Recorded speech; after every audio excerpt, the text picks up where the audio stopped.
ஹரி ஓம். ஜெய் சீதாராம். ராதே கிருஷ்ணா. அன்பு நண்பர்களே, உங்கள் அனைவரையும் எனது தெய்வீக பயணம் யூடியூப் சேனல் சார்பாக அன்புடன் அழைக்கின்றேன். கர்நாடக திருக்கோயில்கள் வரிசையாக நாம் பார்த்துக் கொண்டு வருகின்றோம். அந்த வகையில் தற்போது நாம் பார்க்க இருக்கக்கூடிய திருக்கோயிலானது திருமுக்கூடல் நரசிபுரா என்ற ஸ்தலத்தில் அமைந்திருக்கக்கூடிய லட்சுமி நரசிம்ம சுவாமியை தான் நாம் காண இருக்கின்றோம். திருமுக்கூடல் நரசிபுரா என்றும் டி நரசிபுரா என்றும் சுருக்கமாக அழைக்கப்படும் இந்த திருக்கோயில் லட்சுமி நரசிம்ம சுவாமியை பிரதான மூர்த்தியாக கொண்டுள்ளது. காவேரி, கபினி மற்றும் ஸ்படிக சரோவரா, அதாவது ஒரு புராண ஏரி அல்லது நீரூற்று அல்லது குப்தகாமினி என்றும் அழைக்கப்படுகின்றது. குப்தகாமினி என்றால் கண்ணுக்கு தெரியாமல் மறைவாக உள்ள ஒரு நதியாகும். இந்த 3 நதிகளும் சங்கமிக்கும் இந்த இடம் திருமுக்கூடல் என்று அழைக்கப்படுகிறது. இந்த இடத்தினை டி நரசிபுரா மேற்கோள் காட்டுகிறது. தென்னிந்தியாவில் 3 ஆண்டுகளுக்கு ஒருமுறை இங்கு கும்பமேளா நடைபெறும் ஒரே இடம் இதுவே ஆகும். மேலும் ஸ்கந்த புராணத்தில் திருமக்கூட சந்திர கஷேத்திரங்களில், அதாவது 3 நதிகள் சங்கமிக்கும் புனித ஸ்தலங்கள் குறிப்பிடப்பட்டுள்ளது. அதில் நரசிபுரா என்பதும் ஒரு பெயராகும். இது கபினி ஆற்றின் வலது கரையில் அமைந்துள்ள புகழ்பெற்ற குஞ்சா நரசிம்ம சுவாமி கோயில் என்று அழைக்கப்படுகின்றது. வட இந்தியாவில் உள்ள திரிவேணி சங்கமம் போல இது தட்சிண காசி என்றும் அழைக்கப்படுகிறது. காவேரி ஆறும் கபினி நதியும் சங்கமிக்கும் இடத்தில் அமைந்துள்ள இந்த திருக்கோயில் குஞ்சா மரத்தினால் பெயர் பெற்றது. குஞ்சா மரம் என்பது குன்றுமணியை குறிப்பதாகும். குஞ்சா என்றால் குன்றுமணி. புகழ்பெற்ற பிரிட்டிஷ் அரசின் சகாப்த வரலாறு ஆசிரியரும் கல்வெட்டு அறிஞருமான பி. லூயிஸ் ரைஸின் கூற்றுப்படி இந்த கோயில் வருடாந்திர பராமரிப்புடன் மைசூர் தளவாயின் நிதியிலிருந்து இந்த கோயிலுக்கு பழுது மற்றும் அலங்காரங்களுக்கு அளிக்கப்படுவதாக தெரிகிறது. தற்போது இந்த திருக்கோயில் இந்திய தொல்லியல் துறையின் கர்நாடக மாநில பிரிவின் பாதுகாக்கப்பட்ட நினைவுச் சின்னமாக உள்ளது.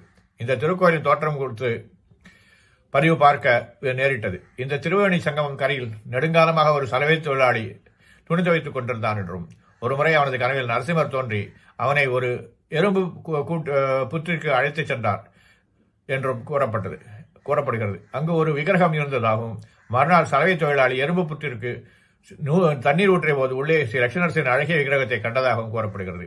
ஸ்ரீ லட்சுமி நரசிம்மரை பிரதிஷ்டை செய்து கோயில் கட்ட அந்த சலவை தொழிலாளியிடம் போதிய பணம் இல்லை.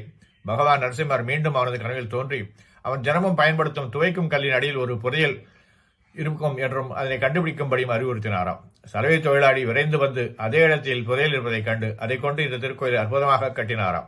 அவரது சேவையில் மகிழ்ந்த நரசிம்ம பகவான் அவருக்கு அருள் பாலிக்க விரும்பினார் என்று கேட்டதற்கு, என்ன வேண்டும் என்று கேட்டதற்கு, சலவை தொழிலாளி காசிக்கு சென்று கங்கையில் நீராடி தன் பாவங்கள் அனைத்தையும் போக்க விரும்புவதாகவும் பதிலளித்தார்.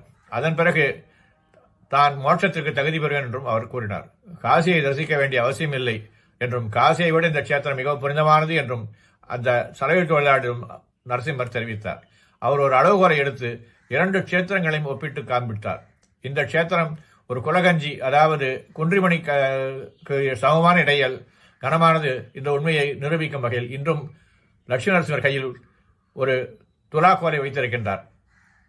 பின்னர் இறைவன் டி நரசிபுரத்திற்கும் காசிக்கும் உள்ள ஒற்றுமையை காட்டினார். காசி, கங்கை, யமுனை மற்றும் சரஸ்வதியின் சங்கமும் உள்ளது. இங்கே காவிரி, கபினி, அதாவது கபிலா மற்றும் ஸ்படிக சரோவரா என்ற சங்கமம் உள்ளது. காசியில் வாத விருட்சம் தரிசனம் செய்யலாம். இங்கு பிரம்ம அஸ்வத விருட்சம் தரிசனம் செய்யலாம். காசியில் சிவபெருமான் விஸ்வேஸ்வரராகவும் இங்கு அகஸ்தேஸ்வரராகவும் வழிபடப்படுகின்றார். பிந்து மாதவராக இருக்கிறார் பெருமாள் இங்கே அவர் லட்சுமி நரசிம்மராக காட்சியளிக்கின்றார். ஒவ்வொருவரும் தன்னைத்தானே சுத்திகரிக்க கங்கையில் நீராடுவதற்காக காசிக்கு செல்வார்கள். ஆனால் கங்கையே இங்கு வந்து தன்னை தூய்மைப்படுத்துவதற்காக 1 மாதம் முழுவதும் காவிரியில் வாழ்கின்றாள் என்று சொல்லப்பட்டது. எனவே இந்த இடம் காசியை விட பெரியது என்று அவர் அந்த சலவை தொழிலாளிக்கு உறுப்பித்தார். நரசிம்மர் இந்த திருக்கோயிலில் அமர்ந்த நிலையில் இருக்கின்றார். அவரது இடது தொடையில் மகாலட்சுமி தேவியுடன் அமர்ந்திருக்கின்றார். காசியில் உள்ள மணிகர்ணிகா கஷேத்திரத்தை விட இந்த கஷேத்திரம் புனிதமானது என்பதை குறிக்கும் மணி நரசிம்மரின் ஒரு கையில் குலக்கஞ்சியை ஏந்தி இருக்கின்றார். இந்த ஸ்தலத்தில் 4 யுகங்களாக லட்சுமி நரசிம்மர் இருக்கின்றார். சத்திய யுகத்தில் பிரம்மா பகவானை வழிபட்டார் என்றும், திரேதா யுகத்தில் மார்க்கண்டேய ரிஷி வழிபட்டார் என்றும், துவாபர யுகத்தில் ஜெயனும் விஜயனும் வழிபட்டார்கள் என்றும், கலியுகத்தில் தற்போது பக்தர்கள் வழிபட்டு வருகின்றார்கள் என்றும் கூறப்படுகின்றது. குஞ்சா நரசிம்ம சுவாமி என்று அழைக்கப்படும் இந்த சுவாமி குஞ்சா செடியின், குன்றிமணி செடியின் இலையுடன் நரசிம்மரின் முக்கிய தெய்வம் அமைந்திருக்கின்றது. இது குஞ்சா விதை மூலம் இந்த நரசிம்மரத்தை பற்றி நமக்கு கன்னடத்தில் குலகஞ்சி என்றும் சொல்லப்படும் இந்த குன்றுமணி தத்துவம் நமக்கு மிகவும் பிடித்தமானதாக இருக்கின்றது. இந்த நகரம் வரலாற்று முக்கியத்துவம் வாய்ந்தது. விஜயநகர சாம்ராஜ்யத்தின் 14வது ஆட்சிக்கு முந்தையது என்று கருதப்படுகிறது. இது வழக்கமான திராவிட பாணியில் நுழைவாளின் மேல் ஒரு பெரிய கோபுரம் உள்ளது. இங்குள்ள கருவறைக்கு முன்னால் 4 தூண்கள் கொண்ட மண்டபம் உள்ளது. பிரதான நுழைவாலின் முன்பாக வளரும் குன்றிமணி மரம் இருக்கின்றது.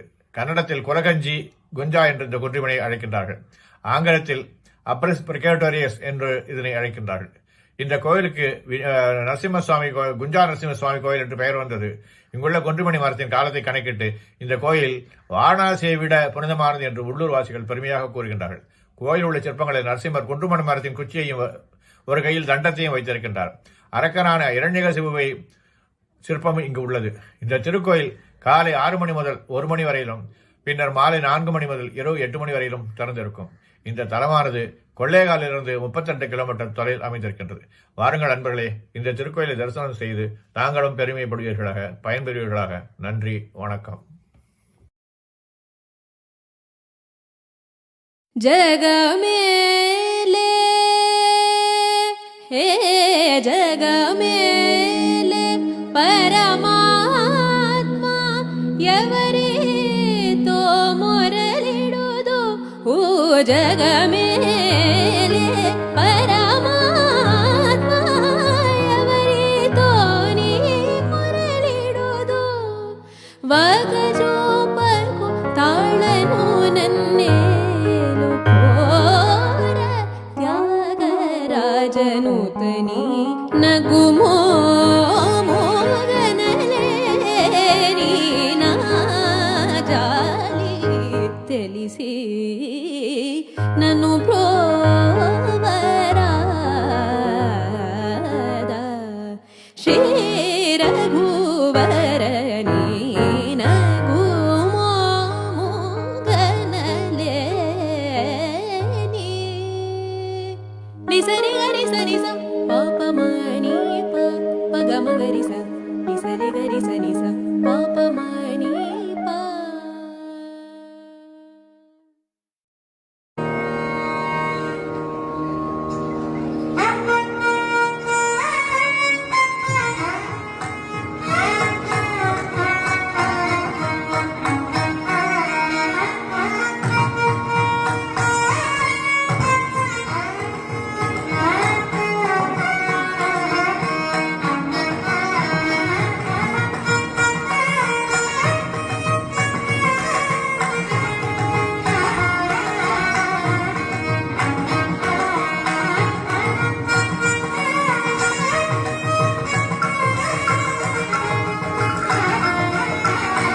जय जय जय नारसिंह तू रक्षाका। जय जय जय नारसिंह तू रक्षाका। जय जय जय नारसिंह तू रक्षाका। जय जय जय नारसिंह तू रक्षाका। जल में चले नारसिंह तू रक्षाका। तल में चले नारसिंह तू रक्षाका। जल में चले